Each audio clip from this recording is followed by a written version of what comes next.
भाई टैलेंट और किस्मत हो तो मयंक यादव जैसा। हाँ, टैलेंट इस लिहाज से क्योंकि जिस रफ्तार से वो गेंदबाजी करते हैं उस रफ्तार से गेंदबाजी करना सबके बस की बात नहीं है। और किस्मत इसलिए कह रहे हैं क्योंकि मयंक यादव की किस्मत अब बुलंदी पर जाने वाली है। मयंक यादव जो चोटिल हैं, हफ्ते भर में 2 बार चोटिल हो गए, उनको बीसीसीआई कॉन्ट्रैक्ट मिलने वाला।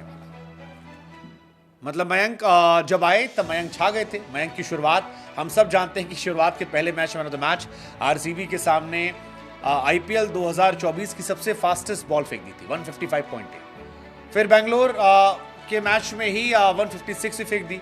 इसके बाद गुजरात टाइटन के सामने गए, जबरदस्त गेंदबाजी की, लेकिन फिर वो धीरे धीरे गायब हो गए। 2 हफ्ता 3 हफ्ता गायब रहे, चौथे हफ्ते लौटे, फिर गेंदबाजी कर रहे थे, स्पीड थोड़ी स्लो थी और फिर उनके पेट की मांसपेशियों में कहा गया चोट लग गई। मयंक की चोट जो है वो ग्रेड 1 से ज्यादा है। मयंक नॉकआउट मैचेस में हो सकता है अगर खेल ले, अगर लखनऊ क्वालिफाई कर जाए। लेकिन इन सब के बीच में मयंक को लेकर एक बड़ी खबर आई और खबर यह थी कि बीसीसीआई मयंक यादव को संवारने में, निखारने में दिलचस्पी दिखा रहा है और मयंक यादव को वो बिना खेले कॉन्ट्रैक्ट दिला देगा। अब आमतौर पर किसी खिलाड़ी को कॉन्ट्रैक्ट मिलता है तो वो कुछ मैचेस इंडिया के लिए खेल लेता है या और बहुत लेवल पर खेल कर आता है, लेकिन मयंक का ये पहला साल आईपीएल का। आईपीएल में 2 मैच में उन्होंने अच्छा किया, तीसरे मैच में चोटिल हो गए थे, चौथा मैच फिर चोट खेलते आए, खेले, आधा मैच खेल के लौट गए।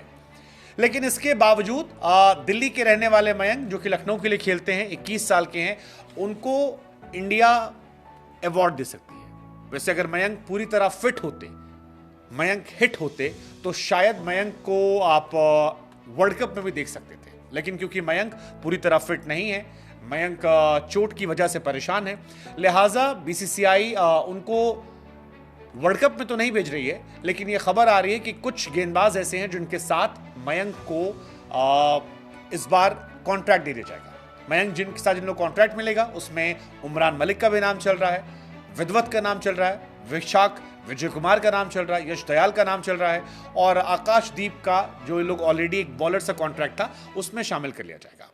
इसके बाद एनसीए की स्पोर्ट्स साइंस और मेडिकल टीम की देखरेख में मयंक रहेंगे, जो लखनऊ से उनकी चोट और फिटनेस की जिम्मेदारी को संभालेंगे। यानी मयंक यादव का भविष्य जो है वो सुरक्षित हाथों में चला जाएगा और लखनऊ के ऊपर सारी जिम्मेदारी नहीं होगी।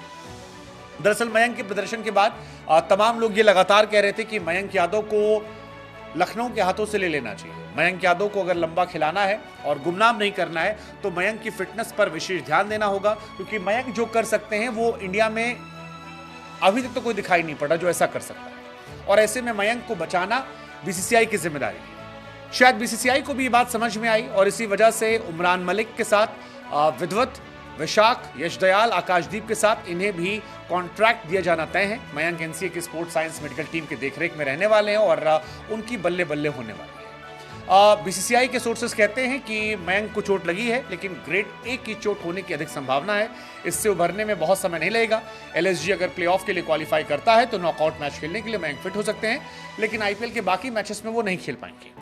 मयंक क्योंकि स्पीड बहुत जबरदस्त फेंकते हैं, लिहाजा बीसीसीआई चाहती है कि वो ग्रो करें और आगे आने वाले समय में जबरदस्त तरीके से वो खेलें।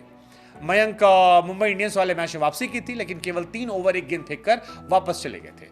अब T20 में रिजर्व गेंदबाजों में उनका चयन हो सकता था, लेकिन बीसीसीआई फिलहाल मयंक के मामले में सावधानी बरत रहा है। सूत्र कहते हैं कि जल्द ही गेंदबाजी का अनुबंध सौंपा जाएगा और बीसीसीआई की जब छत्र छाया में आएंगे तो फिर उनके विकास को सही तरीके से देखा जाएगा, which is quite good also कि मयंक का ध्यान रखा जाए, मयंक ग्रो करें।